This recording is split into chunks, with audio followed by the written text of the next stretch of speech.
The first season of Invasion on Apple TV Plus feels a little incomplete.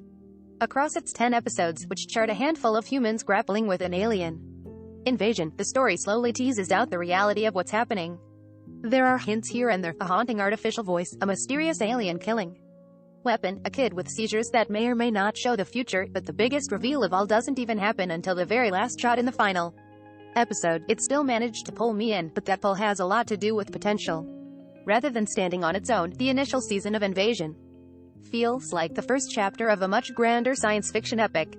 Invasion gets off to a slow start. Unlike most stories about an alien invasion, which tend to focus on the alien part, Invasion lingers on human trauma.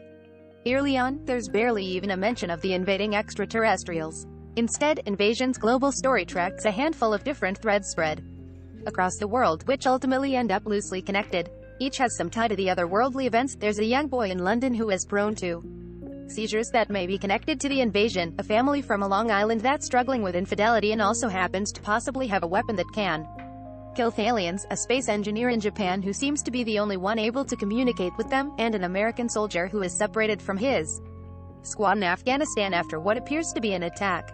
The show does a great job of making you care about these characters, mostly because you spend so much time with them. You understand why the engineer is working tirelessly to find a stranded astronaut after lots of long, heartfelt scenes revealing their secret relationship.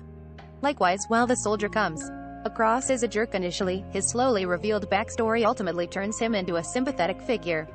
There's lots of great character development going on, but it also requires patience since it takes quite a while to get to the actual aliens.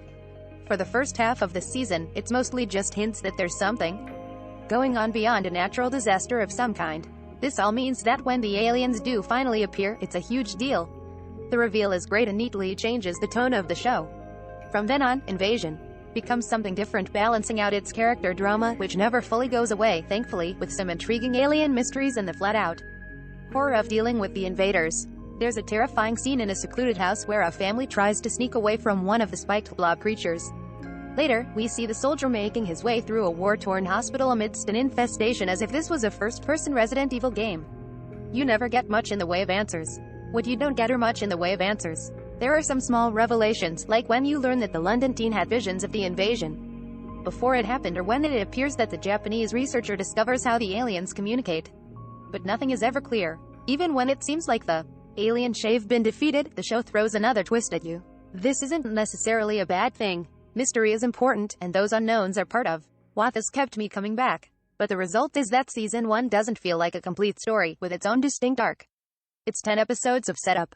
The good news is that Apple revealed earlier this week that Invasion is coming back for a second season, with co-creator Simon Kinberg saying they would be expanding our universe in the most intimate and epic ways. And after a full season of setting things up, I'm anxious to see where it's finally going. Top of comments.